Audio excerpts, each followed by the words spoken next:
The Hornets play a couple of games in Summer League over the weekend. It did not go very well. We'll talk about Brandon Miller's performance and the situation surrounding PJ Washington all today on Locked On Hornets. We're Locked On Hornets, part of the Locked On Podcast Network. Your team every day. In a minute, cuz we live.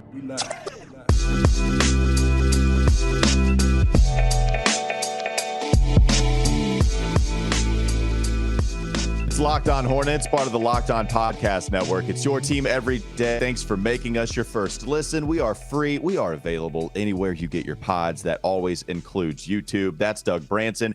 You can check his Substack, everyhornetsboxscore.com. He's got all the notes for you on the Summer League action we've seen, and we only have 2 more games left, possibly. We'll get to that in a moment. Mercifully.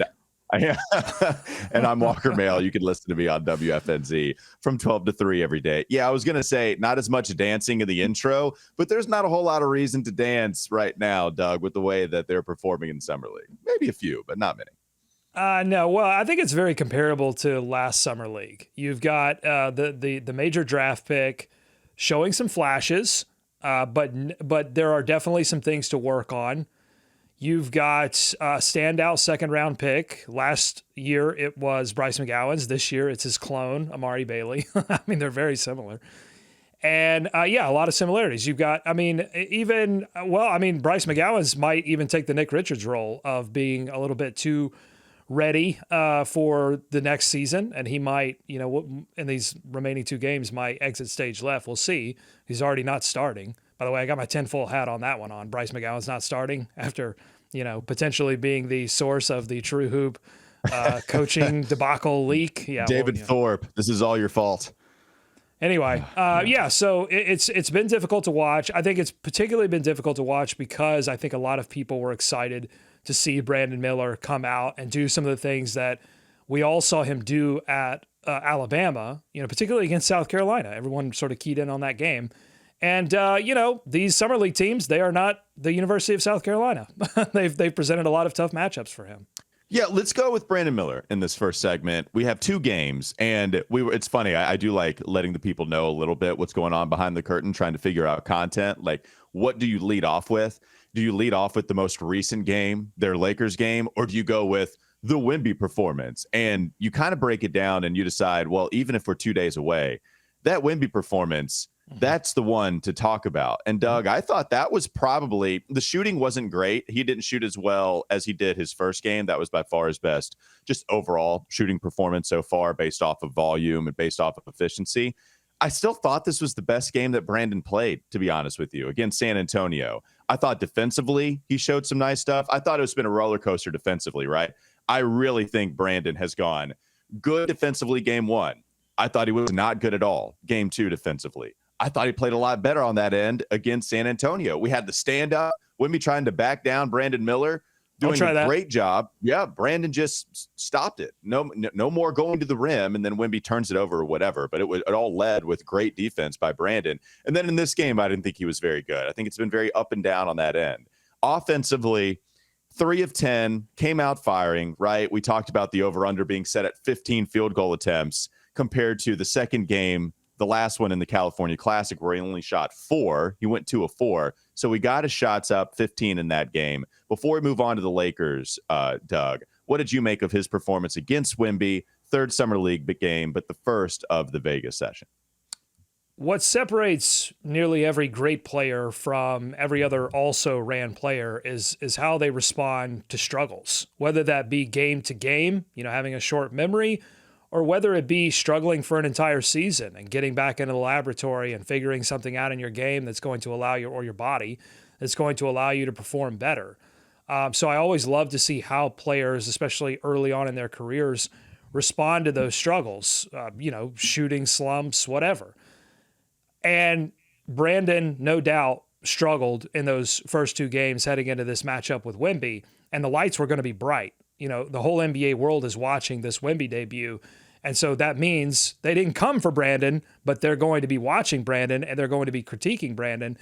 And Brandon decided to go from 4 shot attempts to 15 shot attempts. You asked for 15, Walker. He delivered. He gave you 15. He listens to the show, no doubt about it. Sure, I'm sure he Hey, does. Brandon. Yes, I'm sure he loves it. So he gave us the 15. He was aggressive. He looked sharp. The shooting hasn't really been there, throughout the summer league, but he was putting them up, and so I like that. Because I think if we're being honest, this rookie season is more than likely going to be a struggle for Brandon Miller, because as Seth Greenberg pointed out on the broadcast of the Lakers game, his skill set is out in front of his body right now. Whether that be just naturally he wasn't very big, maybe mono has played a role in this, the mono that he had at some point during the late portion of the Bama season, and he lost a bunch of weight, and all the GMs, that he met with during the pre-draft process were like, whoa, buddy, you got to bulk up. So we see the flashes of the skill. We see the shot. When the shot goes down, it looks beautiful.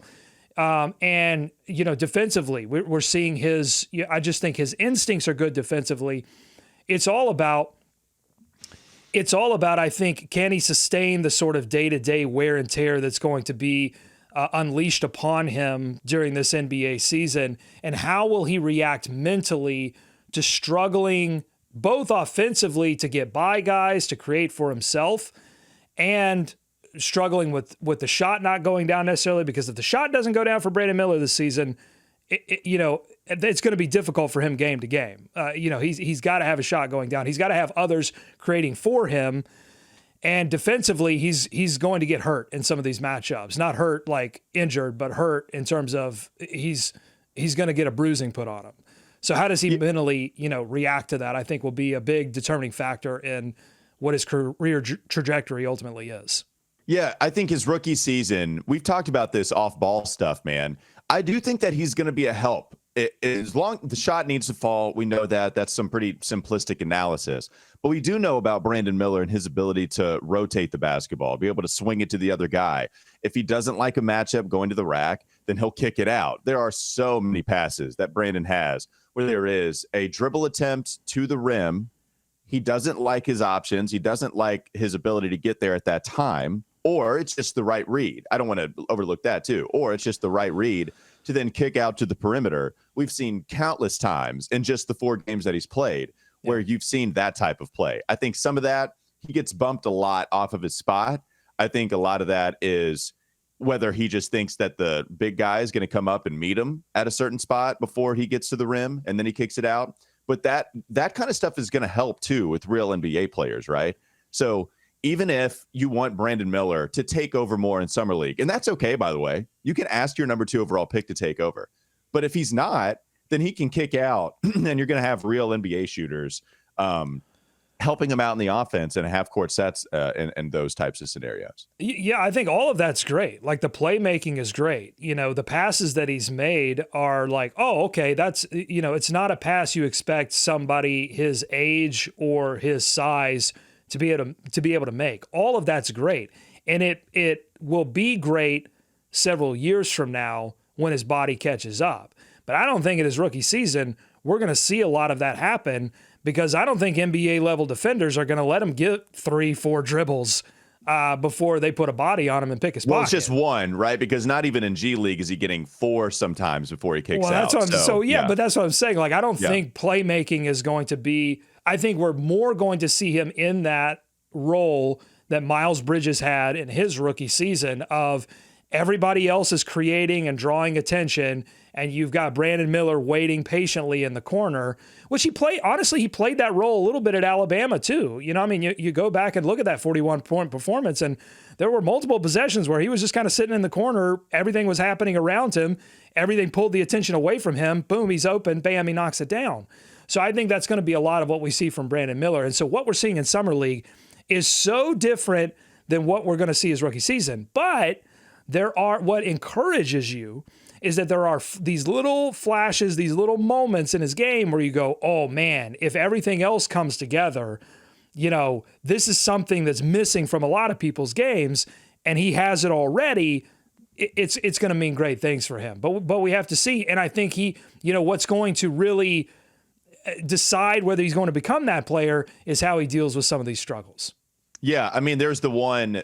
So you did see the one mismatch. One of the buckets he hit yesterday against the Lakers, Demoy Hodge, the smallest player on the floor, found himself on Brandon Miller, and Brandon saw that mismatch, got to the basket. Kind of, it was really more so of about 10 feet out, and maybe not even 10 feet. But he took care of that mismatch and then made one of the 4 field goals that he hit against the Lakers. But the shooting percentage is down. The 3-point shot not falling for him on really all that high volume. Good shooting percentage first game, 2 of 4, 1 of 2 from 3-point land second game. And then the next 2, 3 of 10, and then 0 of 7, 0 of 8. I think he's 0 7.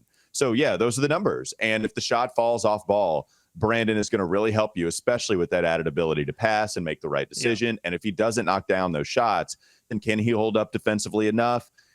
Are defenders, is he still going to be able to get by defenders to, get into the paint and then kick out, right? Like, yes, all the same stuff that he's not going to get 17 attempts, more than likely, maybe later in the season, but not early in the season. He's not going to get 17 attempts. So he's not going to have as many opportunities to miss 3-point shots as he did in this game against the Lakers. He did have his 3-point shot blocked for the second consecutive game. Now, the first game was against Wemby, and Wemby blocked it. And he's, in that second Wemby game, he also blocked someone else's 3-point shot. That's kind of a Wemby thing. But the second game, I can't recall exactly who blocked that shot for LA. But we were a little bit worried about the low release, so it's something to watch. He's going to. So I saw that too. Well, and so ultimately, I think it was Max Christie. I could be wrong about that, but I saw you wanted to be Max Christie. Max Christie's your guy. That was your guy in that draft. You liked Max Christie. You were a Max Christie guy. Don't deny that. I think so. I think he was an interview in the Charlotte Hornets. Like I think he was just a pre-draft interview. Yeah. I don't know. And you were like, I love Max Christie. No, I had no clue. I forgot about that. Anyways, I never forget.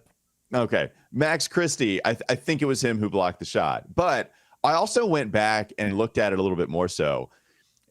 Either way, it's all the same result. But I don't even know if he blocked it or if Brandon lost it coming up. I was trying to look at it, and it looked like maybe film.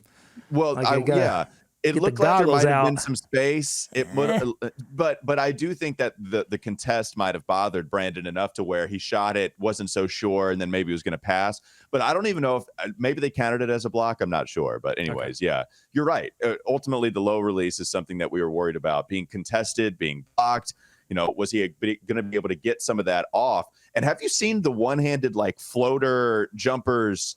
That's what he was living with in this Lakers game, where it's just the one-handed kind of driving. It wasn't pull-up mid-range jumpers, right? It's just the one-handed. It's not a LaMelo floater, because the LaMelo floater's out in front of his body. It's almost like a hook floater. I don't even know. It's different. A floater. Yeah. It was odd, and we were promised a mid-range game. But he hit it, by the way. He did hit He missed shots. it, and he hit it. Yeah, both. He did do both. All right, I'm also struggling too. I can't. I don't know if we can make that work. Let's see if we can make some other stuff work. The floke shot. Well, I mean, it's the fluke shot is what, but that doesn't necessarily, you don't want it to be the fluke. You want it to be legitimate. You don't want it to be a fluke. All right, coming up next on the Locked On Hornets podcast. We're working it out, folks. Don't go to sleep on the Hornets just yet.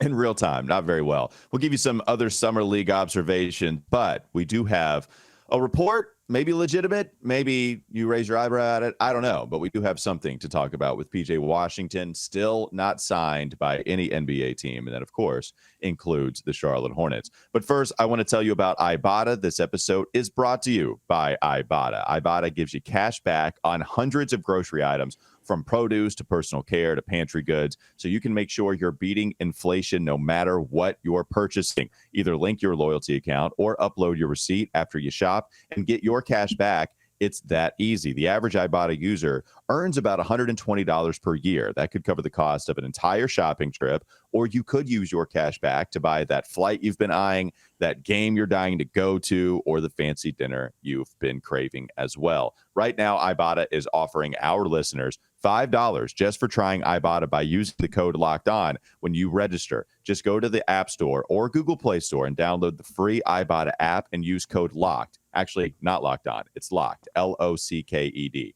That is Ibotta, I-B-O-T-T-A, in the Google Play or App Store, and use code LOCKED, L-O-C-K-E-D. More Locked On Hornets coming up next. Is Locked On Hornets. Doug is wearing his sunglasses indoors at, as we record, 8:23 a.m. Doug, explain yourself. I am smothered in U.S. soccer. Came down to Charlotte to watch the men's national team. Saw Jesus back-to-back Hattie. There's your soccer analysis for the day. But yeah, you don't want to see these eyeballs. Okay, these eyeballs, these retinas have seen some things, if you will. And yeah, I'm recovering and I'm doing my best here. It's time for more of the Locked On Hornets podcast.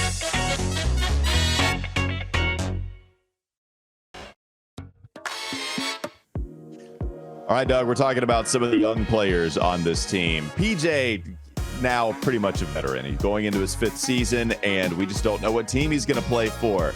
Probably the best free agent available at this point because everybody else has been signed. And yes, you know I love PJ. That's not necessarily a comment on PJ Washington. That's more of a comment on, well, we are here. What's the date? It's July 10th. Free agency started more than a week ago, and we still don't have any closure on PJ. So we'll see what happens. We do have a report, though, from Sean Deveney, Doug. I know you came across this report about a possible situation that is close to maybe having a deal done between these two parties, although maybe one of the deals that's on the table is not a good one. What do you have for us? Deveney reporting from Las Vegas. He says now 10 days into the NBA's free agency period, most of the business that has needed to be taken care of is in the books. But of those who have yet to secure a new contract for next year, the best of the bunch is pretty clearly P.J. Washington. And according to those with knowledge of the situation, it is possible that will stay that way. There has been some new progress on a contract for Washington in Charlotte, but there is still a gap between the sides. Washington would be willing to sign the qualifying offer, a source told Heavy Sports, if that gap can't be bridged and take his chances on unrestricted free agency in what should be a richer market in 2024. So there you go. Deveney, he's got his sources. I would say more than likely that source is probably the agent for PJ Washington, saying that the deal is closer. They're getting closer to a number, but that Washington would be willing to sign the qualifying offer. I guess the question would be, do you buy that? Do you buy that PJ Washington would sign the qualifying offer even if they're getting closer on a deal?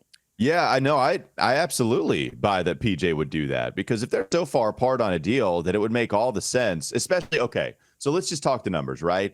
$20 million is his asking price. We've heard it reported at different times and multiple times now with PJ. So let's say that the Hornets don't even come up to 17, 18 million. If PJ's not willing to come down or budge at all, whatever, we don't know. But let's say the Hornets are not the ones that are willing to come up to 17 or 18, which, Doug, I don't know if you get that read, but I get that read that they're the ones not really willing to come up close to that PJ mark. But we'll see. So when you go to the, I don't know, 15 million a year range, even lower, then at that point you sign for the qualifying offer. Yeah, you're 1 year, 7 million away from what the Hornets are offering on multiple years now.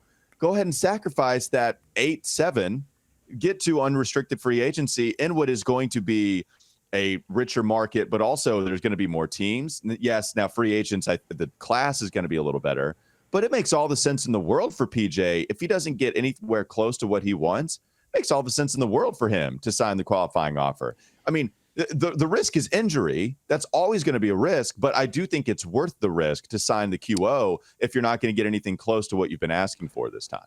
Well, the risk is injury for sure, and that is a big risk, and you can't just wipe that away. I mean, we saw it last season. Everybody got injured, and except for PJ. Except for PJ, right? And he benefited from that, and so that leads me to the other risk, which is that you're potentially moving into a situation next season where you are going to be a bench player. Miles Bridges at the 4, Gordon at the 3, 2 is Terry Rozier. You've got Brandon Miller that will soak up some minutes for sure. So what if PJ signs a qualifying offer and then his role is significantly reduced? This season was his opportunity to audition to the league and say, hey, I was a starter for the entire year, and look, I had a career high in scoring. Look at all of the things that I can do. And he went into free agency, and NBA teams resoundingly said, okay, fine. You didn't make the playoffs. And that's the problem for any Hornet. Yeah. Unfortunately, and this is why I feel bad for PJ Washington, is that the problem for all of these Hornets is that they perform well, and the rest of the NBA says, yeah, but you did it for the Hornets, and you didn't make the playoffs. And if we're going to spend a bunch of money, if we're going to make decisions on players like Dallas said, hey, we'll just do a sign and trade to acquire the guy who has playoff experience, because we know that if we get to that level, which is the level we want to get to, which is why we're acquiring players. We want to acquire players that have that experience. PJ does not have that experience. Yeah. He would be a total question mark when you got to that portion of the season, and teams are going to be less willing to invest in those players. So if I'm PJ Washington, honestly, I think this is going to get down to a point where the agent says, look, PJ, you can take this risk, but it might benefit you to just lock this money up.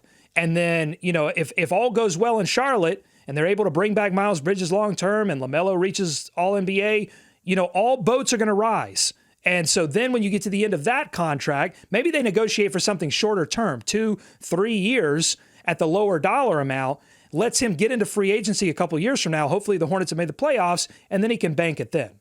So I hear all of that. I think for me, if we're talking about the Hornets not winning and that hurting his free agency, you expect the Hornets to win more games than they did last year, even at this juncture. Yes, still a risk. Everything is a risk. Everything we're talking about is a risk. But the Hornets should be winning more games. Hopefully LaMelo stays healthy. Hopefully we have, Miles Bridges and his presence on this team is going to allow them to win more games. I think if you're PJ, last year was more of a volume year. Year prior was more of an efficiency year. If you bring him back to a role where you are winning more games, in part because PJ goes back to what is a role better suited for him, the efficiency goes up. You see him play more defense or better defense, more defense rather than having to take so much of the offensive burden, but still shows you a lot of that. I think teams that are wanting to give PJ a long-term deal understand what they want him to play for those squads. And last year really wasn't it. But if you dial it back, which is a role I expect him to play this upcoming season, and I expect him to do very well at that role, that's when I think, okay, not as much volume, but the efficiency was a lot there. I can't even talk. So then I'll give you the contract here. That's what I kind of think with PJ. That's why I would take the risk of signing the qualifying offer. If you don't get anywhere close in my neighborhood to what I want, then I'd sign the qualifying offer and then I'd get the unrestricted free agency faster. Well, I'll just tell you that I don't think the Hornets are concerned about him signing the qualifying offer because I think this would be an entirely different situation if this ownership group and front office were going to be the ownership group and front office 5 years from now, but we know they're not. I don't think there's really a long tail plan, a long-term plan of how to get this team constructed such that it can compete for an Eastern Conference Finals or an NBA championship. I don't think that exists. I think that's going to be up to the next group that comes in to really formulate that plan. And so if PJ were to sign the qualifying offer, it just, again, I'm not saying that this is a good or a bad. I'm not really making a judgment on this as a good or a bad thing, because I think it's a bad thing when, as an organization, you say, "Hey, we're gonna go in and re-sign all of our players and do nothing else," and then you don't re-sign the players. That to me seems pretty bad management. Okay, but just setting all of that aside for a second, you are giving the next group options at that point. And that because they could go to PJ Washington and Miles Bridges and throw every bit of money they have at them if they feel like that's the best option, or they can go into a 2024 market and be more aggressive, which this current management has shown no willingness to do. So you have options at that point. So I don't think the Hornets are scared. They're like, PJ, look, we can give you long-term security, or you can take the risk, but it's not really a risk for us. Well, it depends on how much they care. You're right. You're right. If they don't care, then it doesn't matter that you have bird rights. It doesn't matter that you give him raises. You'll let him walk, and that'll be it. If you do care, then this year is going to have to be spent trying to get back in the good graces of PJ, which is possible. If you want to keep him long term, but you just don't like the deal that he's been asking for now, and then PJ signs his qualifying offer, Miles Bridges too, by the way, maybe not saying he should feel slighted by this, but we know that he asked for $25 million a year. And when he didn't get that and the Hornets weren't close on that either, He signed the qualifying offer. Maybe he feels slighted by that. Maybe that is enough determination for him to decide to sign with another team. Maybe this whole PJ process is enough for that as well. And you might, you could, roll your eyes at it, whatever. All right, PJ can leave. But if you care at all about bringing him back, you just didn't want to do it on that kind of deal, then there's going to have to be some kind of mended fences, I would imagine, because PJ can't be happy about this. I mean, maybe you care, maybe you don't, but I can't imagine PJ's happy about it. Well, I think PJ's disappointed that a market didn't develop for him. No teams were out there like begging to throw an offer sheet at him. And that's got to be disappointing. That's got to be a hit to the ego. But I think if he can step back as this process drags out, I think if he can step back and say, hey, I've got an opportunity to secure some long-term money for myself, for my family. And if I can get this thing on a shorter-term deal, then I can go back out on the marketplace in a few years when there's going to be a lot more money floating around. And hopefully, figure it out. But, he plays a position too, the power forward position. The way he plays it is, I think, beneficial to teams. He kind of plays it like a 4-wing combo.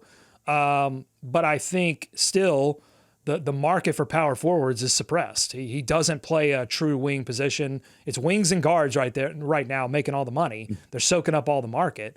And, unfortunately for guys like PJ, they've got to make some sacrifices, even though, again, it's got to be cognitive dissonance, right? Because he's looking at the situation going, wait a minute, I showed so many more aspects of my game. I can be valuable to a playoff team.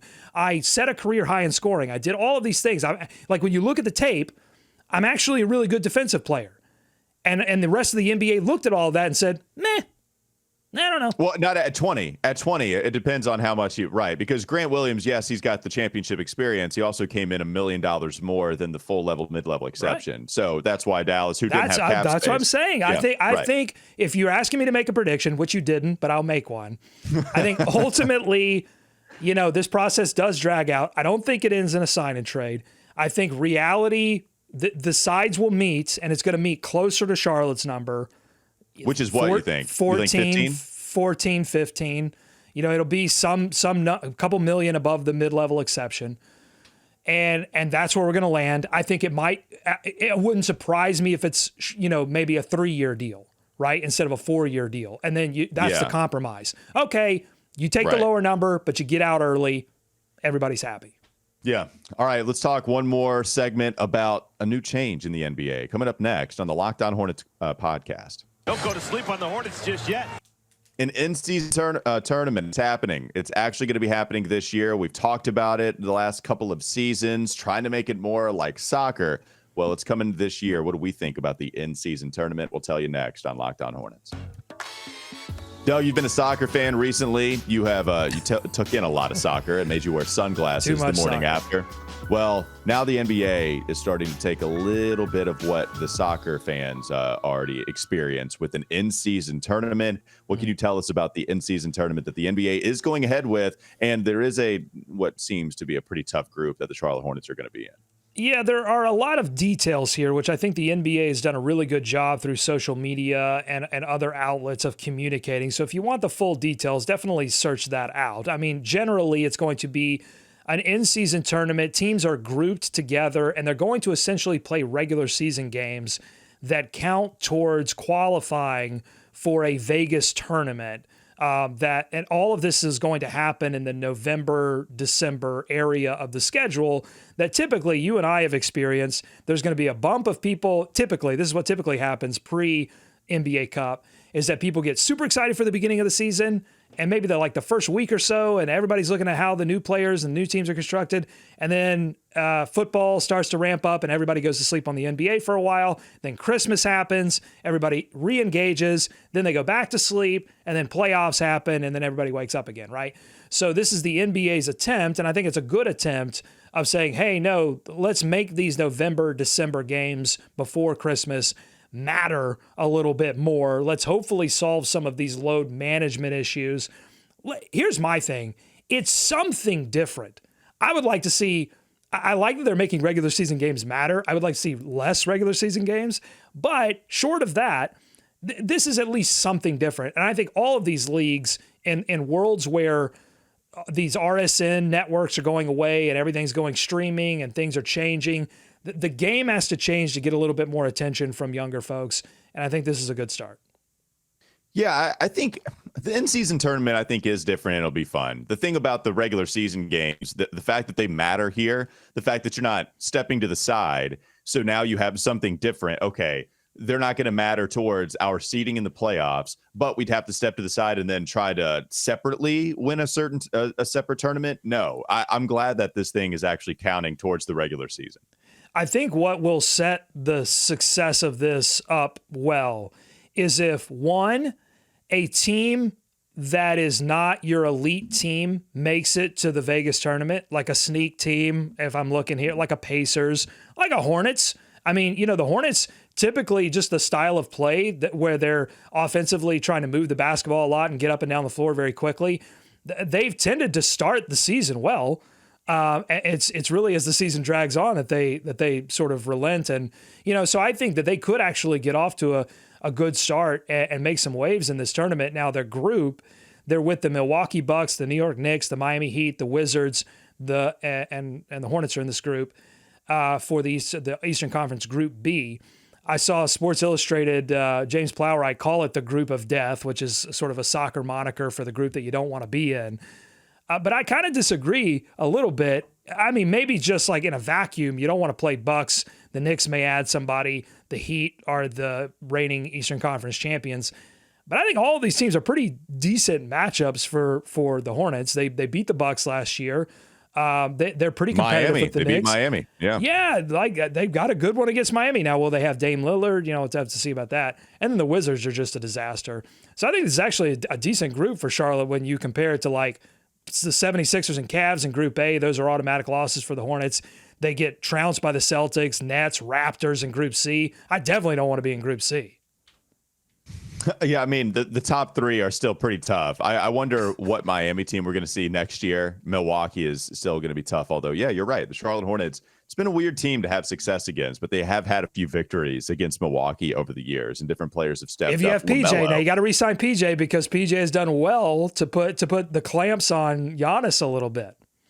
That's right. Yes, that's right. We should bring back PJ. And also, if LaMelo's healthy for that game, LaMelo, he's a Milwaukee killer and he's an Indiana killer. I feel like the Midwest teams, he just doesn't mess with it, man. Like, who are these guys? Nope, I'm going to go for 30, and the game-winning floater is still the most memorable shot for me against Milwaukee for LaMelo. So, yeah, if he's playing, then hopefully they'll have a shot.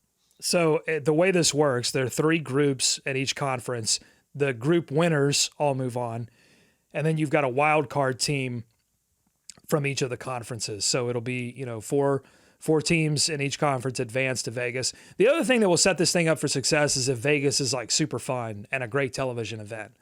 You know, if they can make that a social media event, if they can make that a television event, if it's full of spectacle and fun stuff and weird stuff, get a little weird. The NBA should not be afraid to get weird in Vegas for this NBA Cup.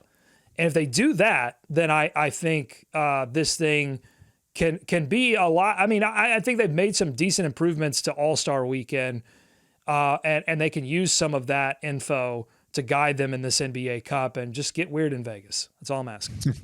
Just get weird. Yeah, Doug has been talking about getting weird for quite a while now. All right, that'll do it. Thanks for making Locked On Hornets your first listen. We're free and available anywhere you get your pods. Just like Game to Game NBA, make that your second listen. They cover every game from across the league with local analysis that only Locked On can deliver, and you can follow that as well anywhere you get your podcast. Check out Every Hornets Box Score, Doug's Substack, everyhornetsboxscore.com. Listen to me on WFNZ every weekday from 12 to 3 p.m. We'll be back to talk more Summer League, Amari Bailey takes, Nick Smith Jr. takes, and of course, all the James Najee takes. Yes, we will continue to talk about Summer League tomorrow. Have a great rest of your day.